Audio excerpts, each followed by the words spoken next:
Bismillahirrahmanirrahim. Assalamualaikum warahmatullahi wabarakatuh. Innal hamdalillah nahmaduhu wa nasta'inuhu wa nastaghfiruh wa nastahdihi wa na'udzu billahi min shururi anfusina wa min sayyiati a'malina. May yahdihillahu fala mudilla lahu wa may yudlil fala hadiya lahu. Asyhadu an la ilaha illallah wahdahu la syarika lah wa asyhadu anna Muhammadan abduhu wa rasuluh sallallahu alaihi wa ala alihi wa sallam la nabiyya ba'dah amma ba'd.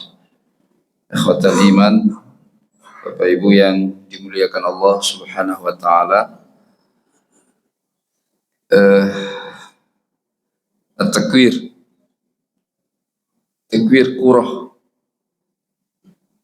kurah bola digulung. Kalau dengar kata-kata digulung itu kebayang apa, Pak? Kalau positif biasanya cuma karpet masjid, tikar, ya kan? Tapi tidak jarang kata digulung digunakan untuk yang negatif, mengerikan. Kalau kami di pantai digulung ombak. Gak ada orang digulung ombak bahagia, Pak. Suatu hari nanti matahari digulung sama Allah.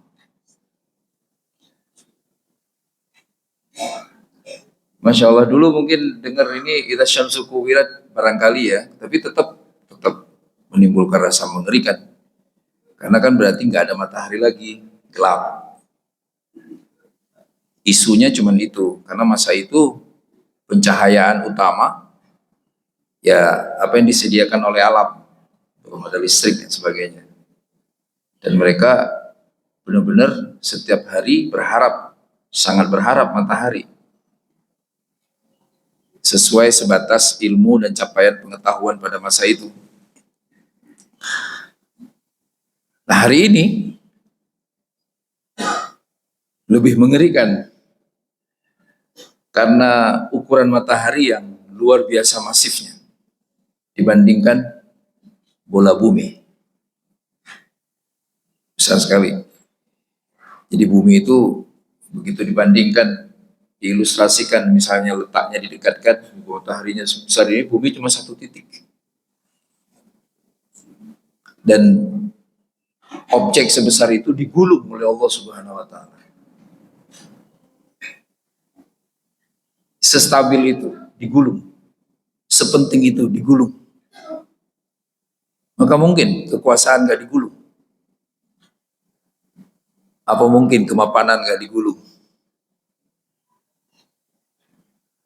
Kalau matahari saja digulung, maka kita nggak usah bicara tentang hal-hal lainnya.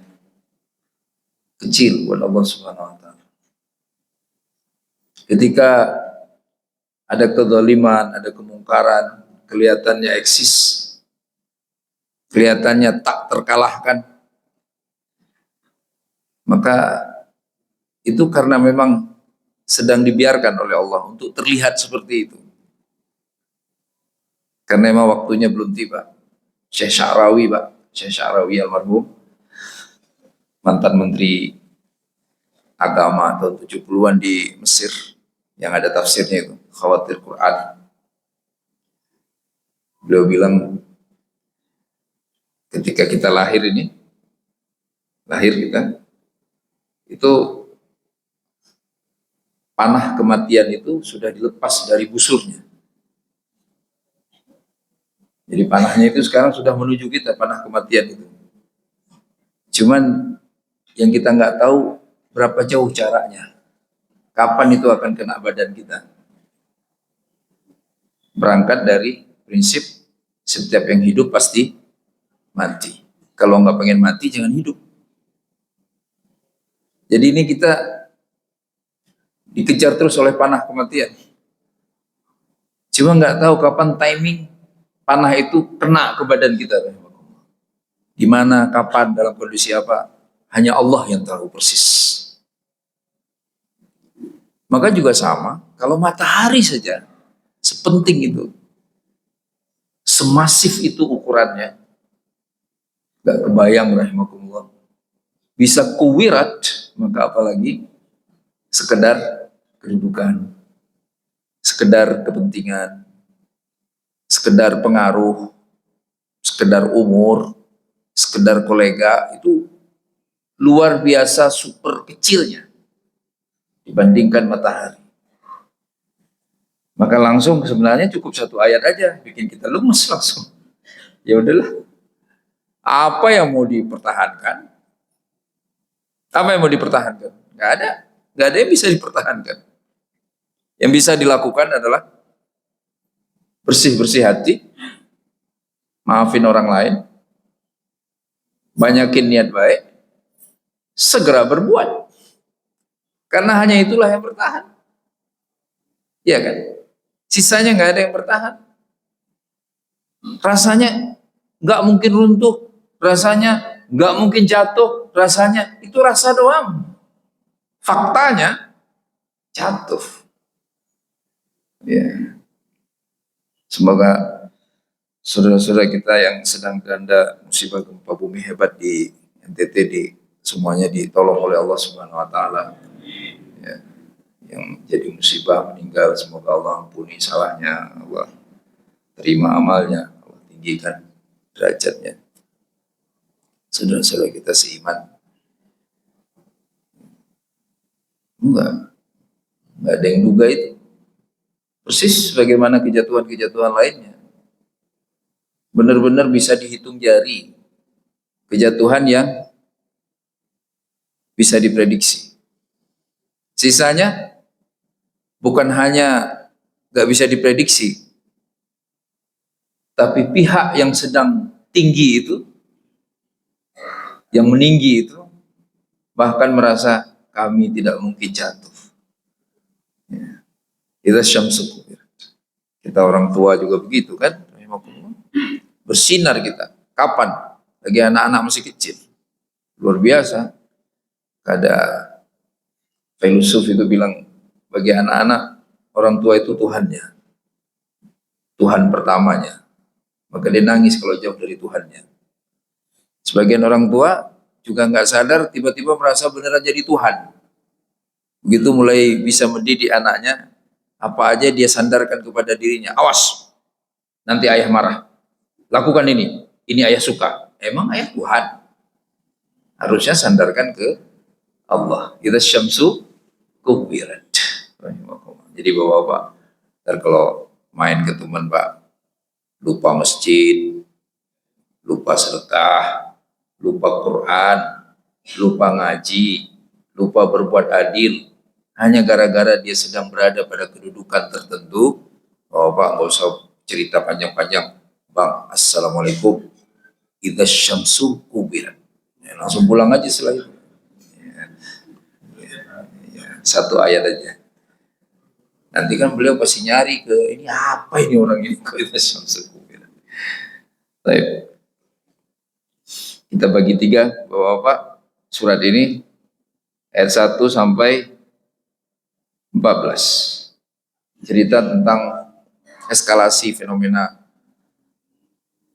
akhirat, ya. Kemudian suasana pertanggungjawaban. Idza syamsu kuwirat. Jadi kalau ulama tafsir ada dua pak. Kuwirat itu bisa digulung, artinya hilang.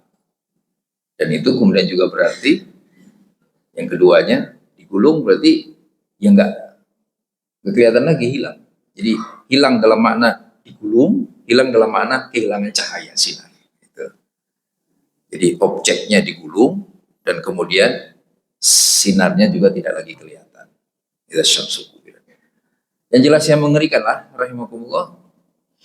Ya, karena besarnya itu yang luar biasanya itu.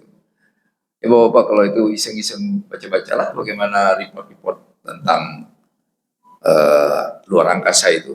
Bahkan objek-objek yang jauh lebih kecil dari matahari itu membuat ilmuwan yang mantau luar angkasa itu gelisah.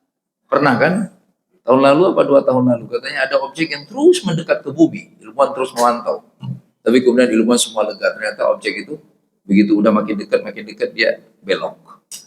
Ya. Padahal nggak sebesar matahari. Rahimahumullah. Karena kalau sebesar matahari bisa-bisa kelihatan sama kita. Bayangkan bagaimana mengerikannya. Berikutnya, wa idzan nujumu qadarat. Ingkadarat itu berjatuhan. Wallahu alam. Ada yang bilang, Ustaz, itu kan kalau orang Betawi bilangnya kayak keder. Ya wallahu alam, apa memang kata keder dalam bahasa sehari-hari itu diambil dari ingkadarat. Ya. Jatuh, Pak. Hampir sama sih maknanya. Ya. In nujum ingkadarat.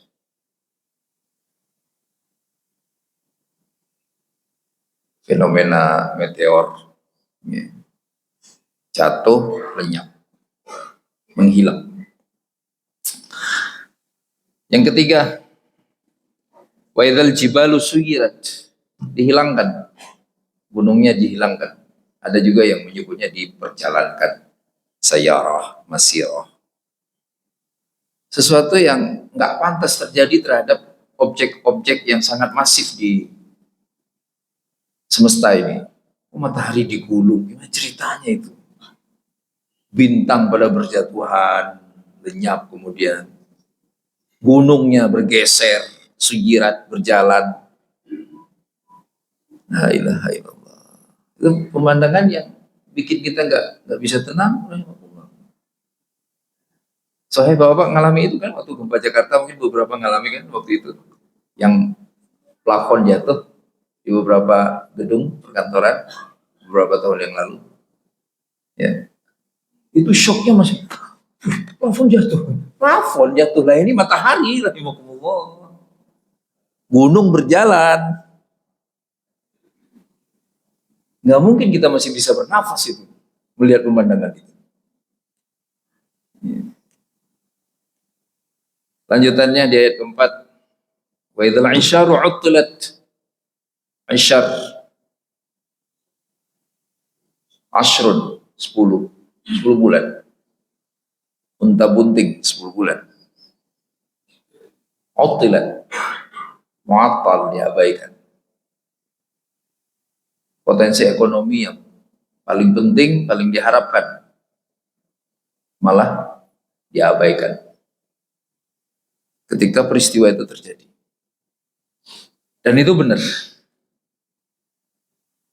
Langsung ilustrasikan sekarang, tanpa perlu menunggu akhirat tentunya, udah pasti. Apalagi coba yang mau kita kejar. Kalau pemandangan itu yang sudah di depan mata, gunung bergeser, apa masih kepikir buat investasi? Matahari digulung, apa masih kepikir buat memperluas lahan? Nggak mungkin kan? Ya. Maka yang terjadi pada saat itu, semua potensi ekonomi di depan mata sekalipun pasti diabaikan. Apa pesannya? Pesannya, semua yang kita lihat berpotensi, kaji ulang dengan keberanian. Ini potensinya sampai ke akhirat atau sebatas di dunia. Kita seringkali silau, ternyata potensi kebermanfaatan yang bisa diakses, jika pun berhasil, ternyata benar-benar limited. Dunia tok. Bahkan kadang-kadang hanya beberapa tahun. Tapi semangatnya, effortnya, upayanya, juhudnya, Masya Allah.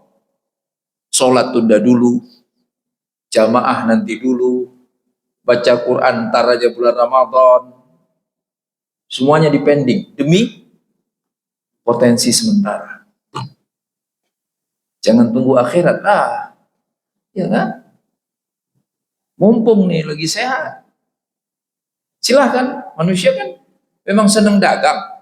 Maka dalam Al-Quran banyak sekali ayat mengilustrasikan upaya manusia mengejar janji-janji Allah di akhirat sebagai proses bisnis, tijarah. Ya, manusia sedang dagang. Jadi ayat ini ayat logis. Mana ada orang pengen untung temporer? Semua orang tanpa terkecuali kerja sebentar, untung selamanya. Pengennya begitu. Tapi setan gak pernah diam. Dibuatlah seolah-olah untung-untung yang sementara itu seakan-akan selama-lamanya. Akhirnya apa yang sudah di depan mata disajikan oleh Allah, untungnya akan selamanya, malah diabaikan. Kan ada dua Pak masalahnya Bapak. Sudahlah durasi keuntungan atau kenikmatan dari keuntungan itu limited. Yang kedua, keuntungan itu ternyata jangkauannya, spektrumnya juga limited. Jadi nggak menyeluruh.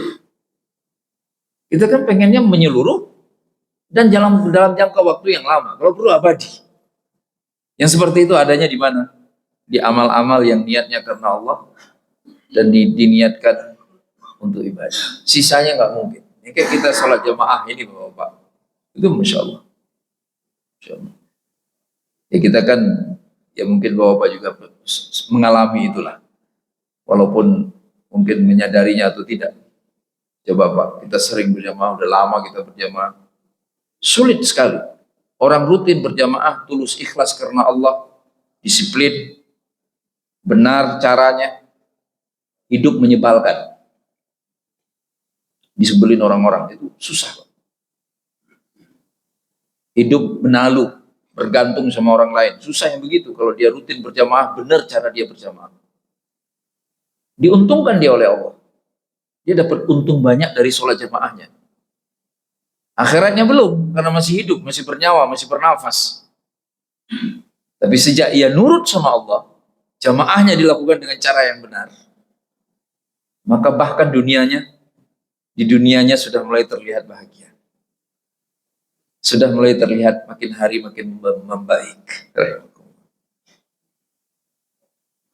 Ini ibu, Ustaz, suami saya gimana ya Ustaz? Ya Allah, kan saya nggak tua-tua amat, kata si ibu. Kalau begitu Bapak udah paham keluhannya kan? Ya, pahamlah kita. Tiba-tiba ibunya bilang, saya kan nggak tua-tua amat Ustaz. Ya. Masalahnya sederhana aja. Nggak rutin berjamaah. Atau rutin, tapi nggak semua rukun dan syarat berjamaah tertunaikan. Ada banyak PR. Datang telat pulang cepat, itu PR kan? Iyalah, kok bisa sih? Kalau memang udah telat datangnya, agak lama lah pulangnya. Zikir dulu, duduk dulu sebentar. Ya. Ada lagi rahimakumullah, lumayan setengah jam.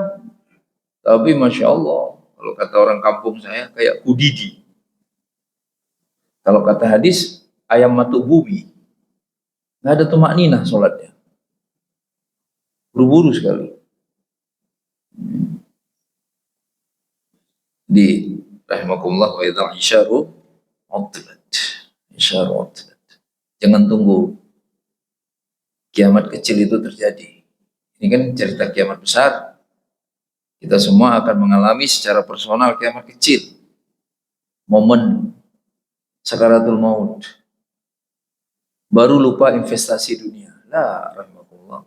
Mumpung nih, masih Allah kasih sehat, kasih nyawa, kasih kesempatan, kasih waktu, semuanya. Sekarang lebih logis. Kejar yang untungnya masif. Bukan hanya dari sisi waktu, tetapi jangkauan keuntungannya. Amalan-amalan yang membuat bukan hanya diri kita yang bahagia, bukan hanya diri kita yang menjadi lebih baik, tapi istri juga lebih baik, anak-anak juga lebih baik, bahkan lingkungan juga lebih baik. Ya. Itu terjadi Bapak-Bapak. Masya Allah. Ya. Dulu keputusan-keputusan beliau nyebelin banget. Siapa? Pak RW. Maaf, ini bukan cerita Pak RW sini. Ya. Pada ngeluh warga itu. Kenapa Pak RW itu begitu beliau ya? Saya kalau ditanya, nggak mau ribet-ribet saya. Ngapain nelusuri latar belakang hidup orang, kerjaan dia sehari-hari, nggak urusan kita itu. Malah berdosa, terjesus, memata-matai orang lain. Saya selalu jawab, aja beliau ke masjid. Beliau ke masjid Ustaz, pasti nggak rutin. Iya sih. Jumat insya Allah istiqomah. Ya iya, mau gimana lagi? Jumat nggak istiqomah. Terjadi kan kalau sekarang jabatan RW 5 tahun ya, Bapak bener ya? Panjang sekarang jabatan RW. 2 tahun pertama nggak pernah ke masjid, warga ngeluh semua. Yang dulu tim ses pada nyesel semua. Ngapain dulu orang ini saya dukung, aneh begini gitu. Ya, ya karena kita sohib kan, kita pengen juga lah sohib kita selamat di akhirat masuk surga. Apalagi kita sering ngopi bareng, kita ajak aja ke masjid, ya aja. Bang, ayo sholat dulu bang. Mulai dia pelan-pelan, sholat. Lama-lama makin rutin, dia pakai peci. Gimana nggak bahagia Pak kalau lihat Pak RW pakai peci sholat di masjid? Bahagia warganya pasti. Sebulan, 2 bulan, 3 bulan, saf pertama, Masya Allah, tabarakallah. Dari yang 6 bulan yang lalu, beliau hanya datang cuma hari Jumat. Sekarang beliau sholat fardu 5 waktu, berpeci di saf pertama. Sekedar bagus sholatnya. Nah, terbuka hatinya. Tadinya kalau ngomong, saya RW, ini keputusan saya. Masya Allah. Begitu rutin ke masjid, pakai peci, sholat di saf pertama, kalau duduk-duduk, beliau mulai, barangkali saya salah ya. Masya Allah. Udah mulai keluar kalimat itu. Gini-gini, walaupun RW tapi kan saya manusia juga. Enak banget udah itu. Ya, masuk tahun ketiga, masuk tahun keempat, kebijakannya nyenengin warga semua. Setahun lagi menjelang akhir masa jabatan, tiba-tiba beliau mulai ngomong, nanti jangan saya lagi ya, banyak dosa saya. Masya Allah. Keren nggak Pak kalau punya Pak RW begitu? Keren, apalagi kalau kepala negara yang begitu kan, lebih keren lagi. Ya, ya, Masya Allah. Amin, amin. Ya.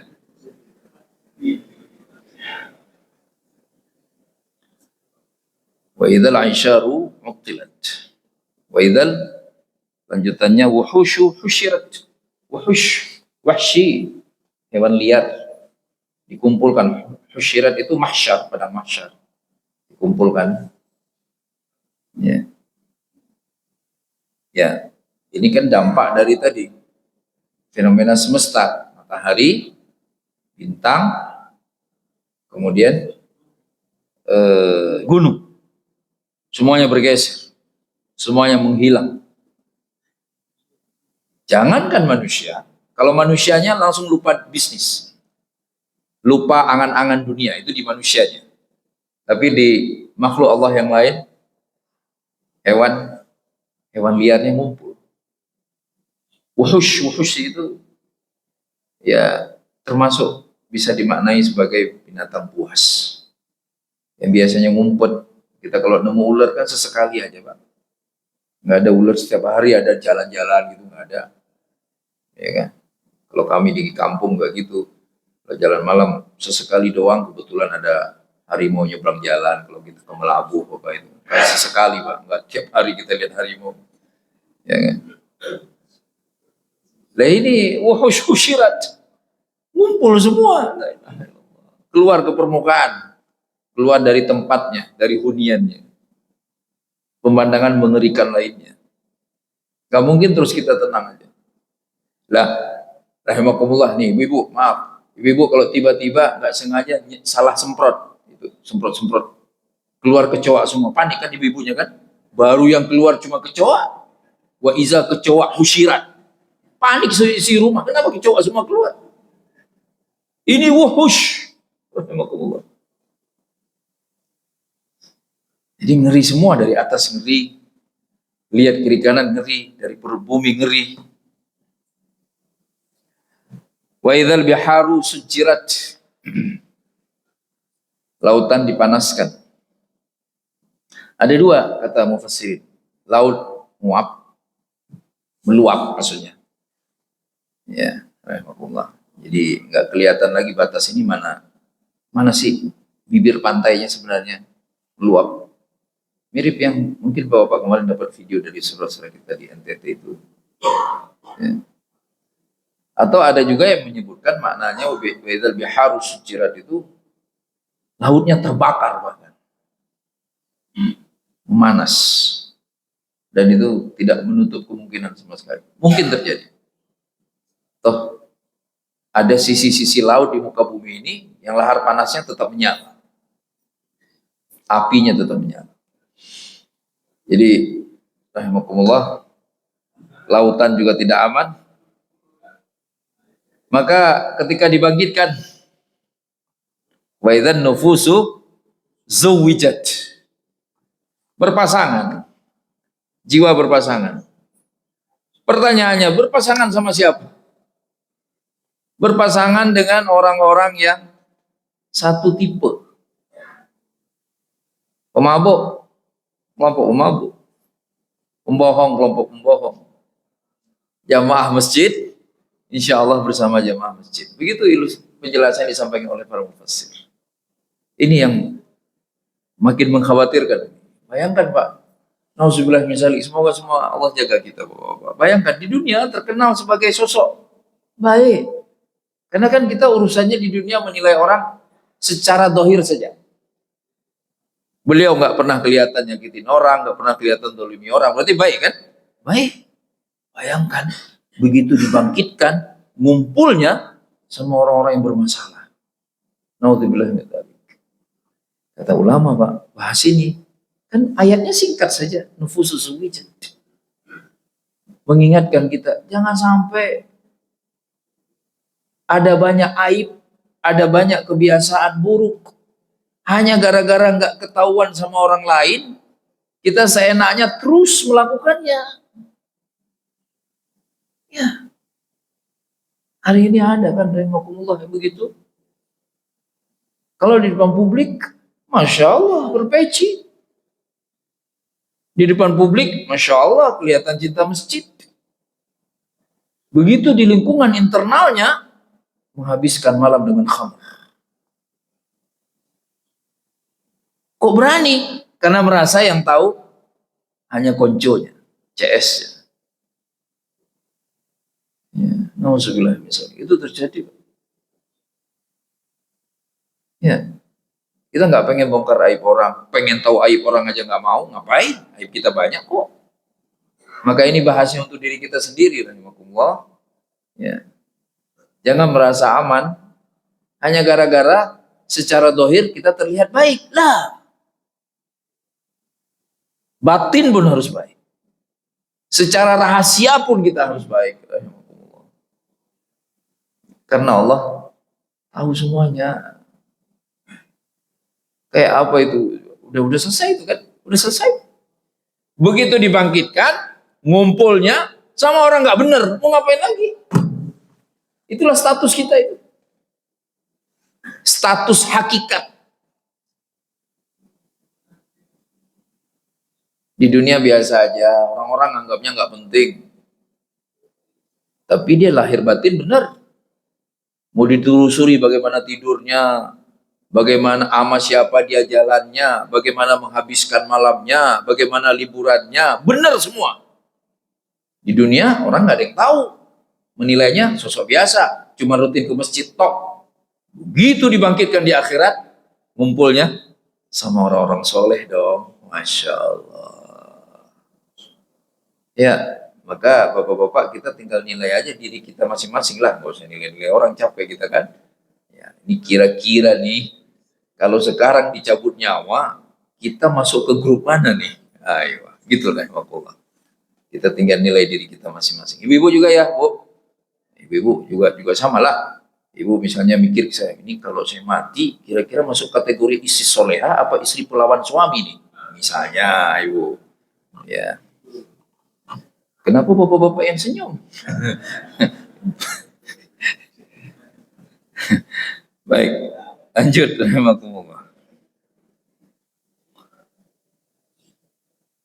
Wa idzal mau'udatu su'ilat bi ayyi dzambin qutilat. Mau'udah, wa'dul banat. Nguburin anak perempuan hidup-hidup. Kezaliman.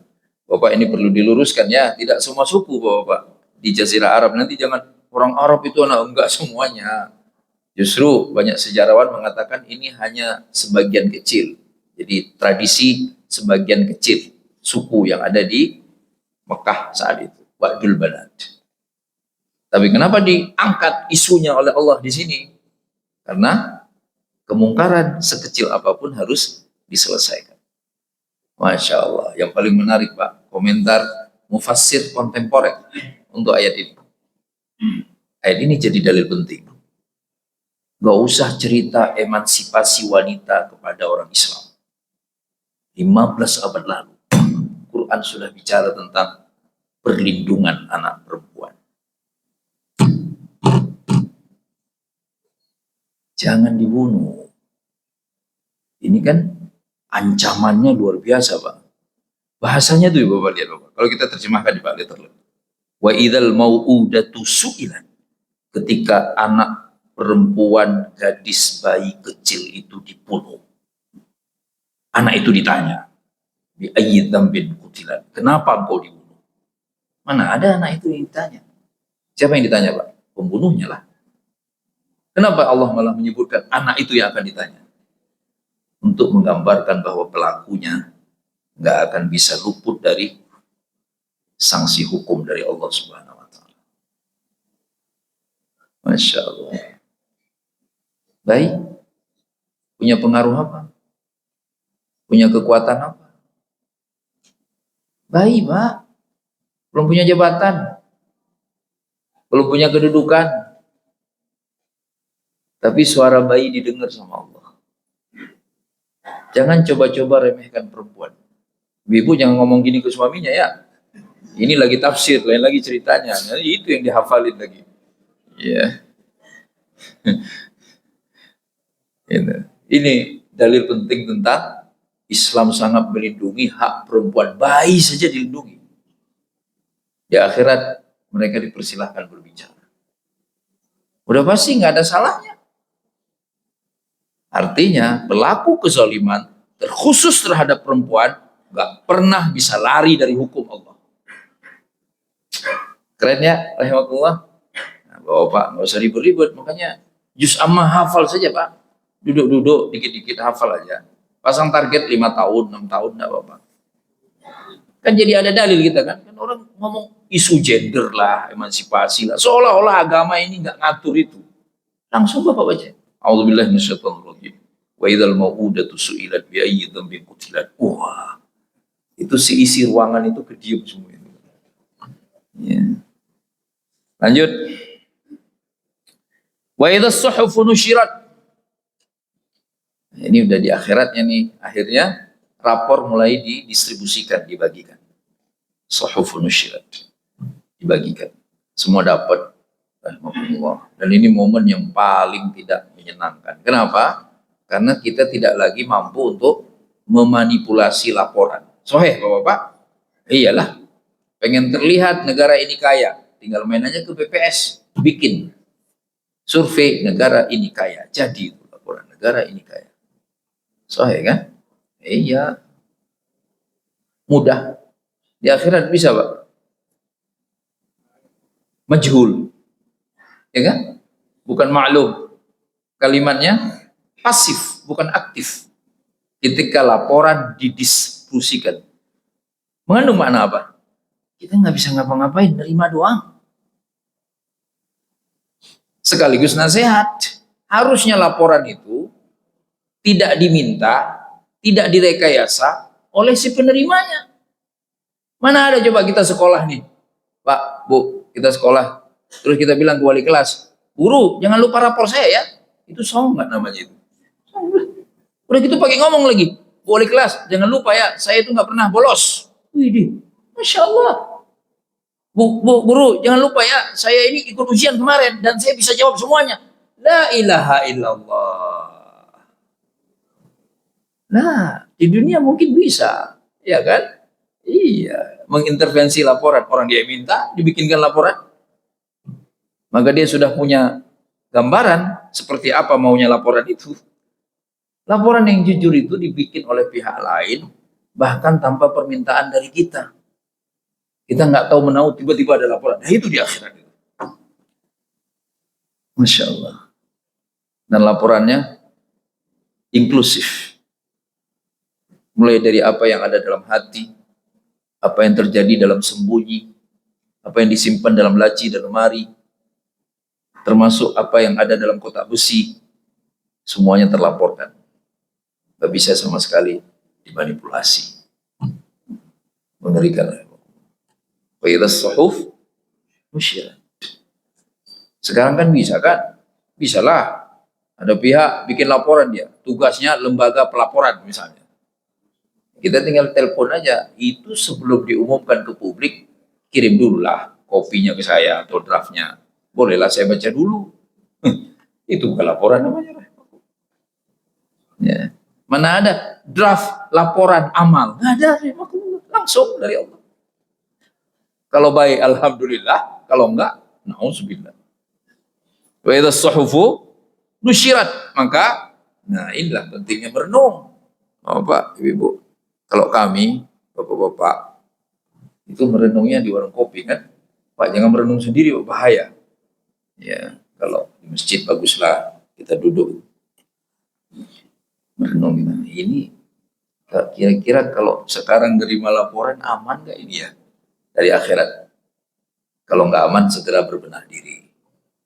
Nah, kalau terasa di masjid nggak dapat inspirasi untuk sadar, ya di warung kopi duduk segelas kopi sendirian, enak kan? Jam-jam 11 malam. Nanti kalau nggak ke warung kopinya, WA saya aja Pak. Iya, tadi saya telat itu ngopinya kemalaman. Padahal udah dibilang sama anak saya, Habib pulang aja, jangan Habib ngopi dulu, nggak enak tidur kalau kita belum ngopi. Rahimahullah, harus kita itu berani Pak mengilustrasikan keadaan kita dapat laporan. Lagi-lagi janganlah sibuk sekali ngitung-ngitung, bikin-bikin laporan buat orang lain, ngapain sih? Ya, kita itu harus tuh prinsip kita Pak. Sehebat-hebatnya kita nilai orang lain, nggak bikin kita mudah masuk surga. Yang ada malah mudah benci orang, mudah masuk neraka, jangan-jangan. Lebih baik hebat sekali menilai diri sendiri, itu lebih aman. Berikutnya, wa idza sama'u kushitat. Ya udah selesai semua, nggak ada lagi langit. Ayo, ini yang kalau sekarang orang nyebutnya black hole dan sebagainya. Wa idza sama'u kushitat. Wa idzal jahimu su'irat. Neraka dinyalakan. Jadi mau munculkan pertanyaan, loh, terus ada neraka nggak ada api gitu? Kan ada yang bilang gitu, ada neraka dingin gitu. Loh, kok bisa ada neraka ini? Ketika neraka dinyalakan apinya, bukan gitu. Itu maksudnya digedein apinya. Nah, itu kayak orang masak apa itu ya? Yang bikin martabak itu ya Pak. Nah kan ada api kecil kan? Begitu kita pesan, dinyalain, dibesarin. Nah itu maksudnya. Jadi sudah diciptakan, cuma belum dibesarkan apinya. Begitu hari akhirat, semuanya siap menjalankan fungsinya. Surga menjadi penghibur abadi untuk manusia yang soleh, neraka menjadi penyiksa abadi untuk manusia yang toleh, yang maksiat. Wa idzal jannatu uzlifat alimat nafsum ma ahdarat. Kesimpulannya, barulah pada saat itu manusia sadar apa yang sudah dihadirkan untuk hidupnya. Ya Allah, apa yang saya hadirkan untuk hidup saya. Nah inilah kita Bapak Ibu bersyukur yang pasangannya masih ada, pasangan hidupnya. Gunakan untuk momen ini. Perlu keberanian memang. Ya kan? Bu, menurut ibu, kata si suami ini, Bapak, selama kita menikah, masih banyak gak salahnya. Bapak-bapak berani gak nanya gitu Pak, istri? Berani aja ya? Iyalah, berani. Caranya Pak, dengerin dulu Pak. Nih, Bapak ajak dulu istrinya ke toko emas. Ya, beli dulu perhiasan kan. Nah setelah itu ajak dia ngopi. Nah baru Bapak nanya, menurut Ibu, Bapak gimana? Wah, langsung puja-puji semua lah. Iya. Ibu-ibu juga sama Bu. Ibu-ibu boleh saja merasa solehah, merasa macam-macam. Ini mohon maaf nih ya, ini ngaji kita harus jujur kan ya. jujur ini jujur nih, saya nggak kadang-kadang nih. Nanti kalau saya salah ya ditegur aja saya. Kadang-kadang nih hari ini bapak-bapaknya jarang sekali berani ngomong, emang istri saya bisa hidup tanpa saya. Itu kalimat begitu hampir nggak pernah kedengeran dari bapak-bapak. Nggak ngerti saya, apa bapak-bapak merasa istrinya bisa mandiri tanpa dirinya. Tapi kalau ibu-ibu malah sering ngomong ke suaminya, emang dia bisa hidup nggak ada istri. Ya, artinya apa? Ibu-ibu itu sangat merasa bahwa suaminya itu miliknya. Benar nggak ibu-ibu? Kok nggak ada yang jawab? Ya, ya. Jadi rahimakumullah. Alimat nafsumma ahbarat. Anak kita bayangkan dia nggak pernah dapat KHS. Ya nggak ketahuan apa yang dia hadirkan selama perkuliahan. Soalnya kita pasti tunggu itu kan, mana nak KHS-nya nak? Mana ada orang tua ribut banget nanya KRS atau rencana studi, nggak usah. Pak, ini KRS nggak usah kasih tahu ke pembimbing akademikmu, udah beres itu. Tapi KHS yang kita tunggu, paling nggak KHS terakhir, tamat ya, wah, alhamdulillah. Maka tanya ke orang-orang terdekat, bapak-bapak. Ini nggak gampang. Karena kalau tanya ke orang terjauh, masya Allah, orang lihat dari jauh masih indah lah, benar kan? Iya. Saya nanya ke bapak ibu di sini, gimana saya? Masya Allah, Ustadz panggilannya. Nanya ke istrinya lah, dengar sendiri dia ngomong apa, Ustadz apaan? Itu rahimahumullah. Ya. Kelas. Lanjut, paragraf kedua, ayat 15 sampai 25. Nah, kalau tadi kan fenomena kiamat dan pertanggungjawaban. Ya Pak, yang pertama tuh kita simpulkan semua akan hancur, benar-benar hancur, berakhir semuanya. Endingnya bukan berakhir, bukan apa kalau bahasa Inggris the end gitu, nihayah, bukan. Endingnya pertanggungjawaban, itu masalahnya. Udahlah proses akhir itu mengerikan, kemudian ternyata itu nggak selesai, nggak kita mati terus menghilang, lenyap, enggak. Tapi pertanggungjawaban. Nah sekarang fenomena alam yang sedang terjadi disebutkan untuk menyadarkan juga dua aspek di yang paragraf kedua ini. Fenomena alam yang luar biasa, yang itu menunjukkan bahwa Jibril benar, Nabi Muhammad benar. Ya. Jadi sebagaimana kita kagum, mengaku alam semesta yang indah ini ciptaan Allah, apa mungkin kemudian Allah gagal untuk sekedar mengirim Muhammad sebagai Rasul? Nggak mungkin. Apa mungkin kemudian Allah gagal menurunkan Al-Quran dalam wujud yang otentik? Nggak mungkin. Ya. Sebagaimana semuanya sangat teratur, maka kan Al-Quran sangat sistematis. Ya. Kita kan sekali begitu kan? Coba deh, Bapak pasti, atau mungkin di antara Bapak di sini ada yang memang ahli lingkungan hidup. Bicara soal lingkungan hidup, selalu bicara soal peran manusianya yang lebih banyak merusak daripada memperbaiki. Maka mereka semua mengatakan lebih baik nggak usah ada orangnya lah, nggak usah ada manusianya, pasti cakep, pasti bagus, pasti ekosistemnya benar. Rahimahullah. Kalau kesadarannya sudah sampai ke sana, ini maksudnya apa ini? Udah cukup atau? Jazakallah khairan. Luar biasa. Disebut kopi langsung datang kopi. Berarti bapak-bapak lain kali request ke saya aja. Nah, ntar saya tambah kopi untuk jamaah, ini datang kopi semua jamaahnya. Ya, alhamdulillah. Iya. Fala uqsimu bil khunnas, al jawaril khunnas. Al khunnas ya, kelihatan kemudian menghilang. Al jawari al khunnas juga seperti itu. Jadi beredar, khunnas kelihatan, nyapu jalan kemudian menghilang. Al jawaril khunnas. Wal laili idza as'as. As'as, penghujung malam. As'as. Subhi idza tanaffas. Subuh ketika mulai bernafas. Indah sekali ya.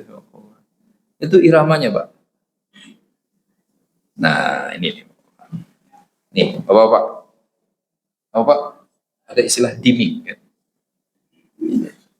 Lampu. Kenapa kita shock? Karena lampu itu menyala secara tiba-tiba. lampu itu menyala perlahan. Suasana berubah menjadi terang dengan cara yang menyenangkan. Masya Allah. Tapi jangan keseringan, Pak. Biasanya kita ngerasain ini di mana? Bioskop, ya. Ya, pilih juga film, jangan asal nonton lah, Bapak Ibu. Matinya pelan-pelan kan? Ya. Semua begitu. Kebayang nggak, Pak? Kalau tiba-tiba ini lagi gelap nih, lagi tidur enak, langsung matahari jam 12 siang, gimana rasanya? Kehidupan itu mengerikan, rahimahullah. Tapi Allah baik banget. Wasubhi idza tanaffas. Begitu makin muncak gelapnya, makin muncak gelapnya. Kemudian tiba-tiba, benar fajar kan ledakan cahaya. Tapi jauh di ujung sana. Kita hanya merasakan subuh. Ada udara yang sejuk. Cahaya perlahan. Nikmatnya Masya Allah. Masya Allah. Bayangkan kalau itu terjadi secara tiba-tiba. Gelap juga begitu kan? Nggak ada kan? Lagi-lagi kerja di kantor, gelap. Nah, rahimahullah. Pasti menimbulkan kepanikan. Walaupun alasannya sekedar mendung. Kita lagi terang gini, lihat dari kaca gitu. Tapi nggak begitu maghrib. Perlahan. Bahkan setelah sholat maghrib pun masih ada rona merah. Perlahan. Sampai pas ada azan isya, baru semua rona merah itu menghilang. Seindah itu semesta ciptaan Allah Subhanahu wa Ta'ala. Terukur, bukan tidak terukur. Ukurannya pas, subuhnya nggak kelamaan, proses pergantian dari siang ke malamnya tepat. Ya kan, rahimakumullah. Ketika kita harus tiba di puncak siang, itu pun juga nggak kelamaan. Bapak kebayangkan kalau suasana jam 12 siang itu terjadi 4 jam, Pak. Gosong semua lah kita. Nah, puncaknya itu hanya dalam beberapa jam saja. Terukur. Maka nggak mungkin Allah ngasal ngirim malaikat yang menyampaikan wahyu. Terukur. Malaikat terbaik. Punya 5 kelebihan. Nah, disebutkan di ayat-ayatnya ini. Rasulun karim. Karim, mulia. Dzi quwwatin 'inda 'arsy makin, punya kedudukan. Dzi quwwatin 'inda 'arsy makin. Muta'in, dituruti oleh malaikat yang lain, dihormati. Sama amin. Ya. Amanah. Apalagi? Ada 5 itu. Mari saya baca, ada 5. Kita ulang. Rahimahullah. Karim, quwwah, makin, muta', amin. Itu malaikat, itu utusan.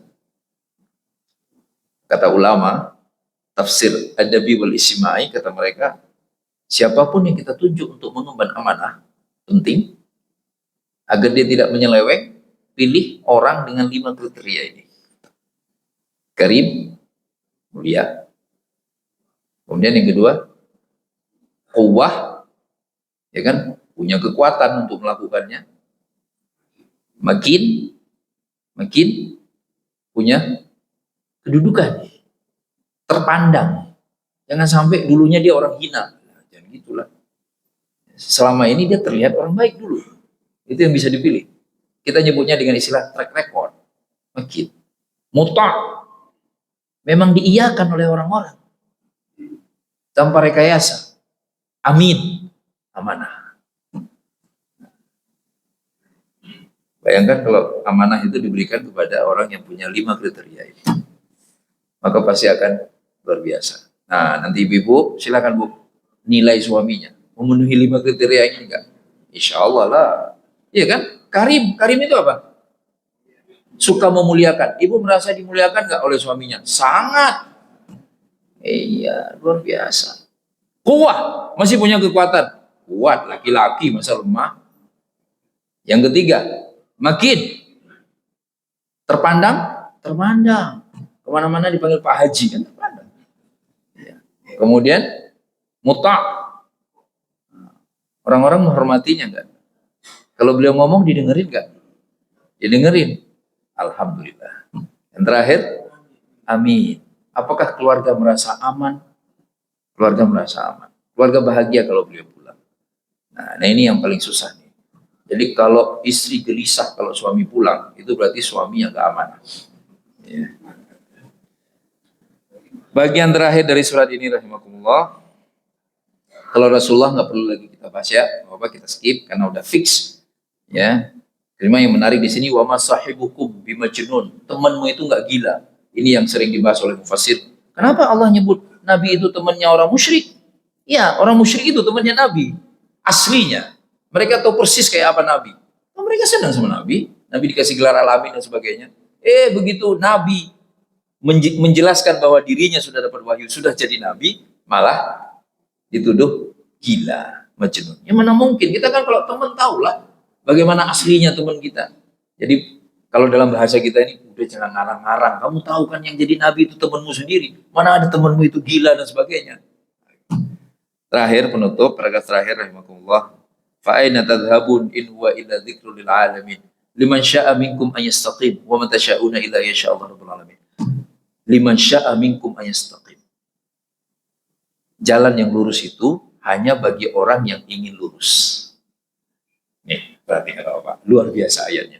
Tapi keinginanmu tidak akan pernah terwujud kecuali jika Allah juga berkeinginan, berkehendak.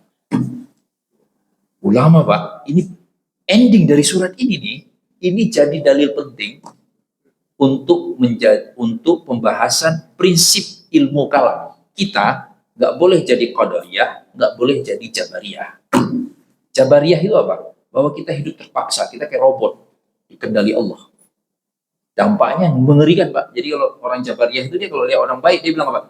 Ya iyalah, orang dia ditakdirkan baik. Orang biasa itu cuma dapat takdir baik. Wah. Nah, dia lihat orang jahat Pak, dia bilang apa?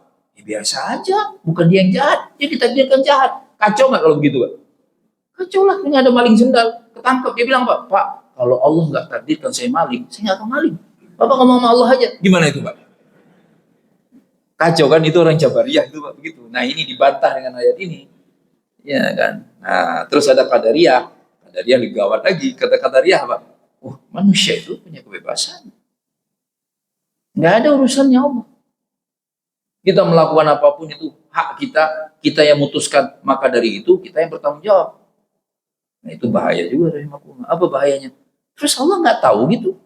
Kalau Anda pagi ini jadi aneh, tiba-tiba senang ke masjid, itu orang Qadariyah gitu, dia ngomongin, Rob, nih gua ke masjid nih, begini. Ya kira Allah nggak tahu. Mana mungkin Tuhan nggak tahu isi hati, nggak tahu semuanya. Jadi di sini digabungkan oleh Allah Subhanahu Wa Taala. Kita berkehendak, wajib punya kehendak. Toh bisa toh berkehendak kan bisa, berkeinginan baik bisa. Berjuanglah untuk punya keinginan baik. Tapi jangan lupa, bahkan sekedar keinginan pun hanya bisa terwujud jika direstui oleh Allah Subhanahu Wa Taala. Semoga kita semua disayang Allah, Bapak Ibu. Mohon maaf jika ada kesalahan. Kita tutup dengan kafaratul majlis. Subhanakallahumma bihamdika asyhadu an la ilaha illa anta astaghfiruka wa atubu ilaik. Billahi taufiq wal hidayah. Assalamualaikum warahmatullahi wabarakatuh.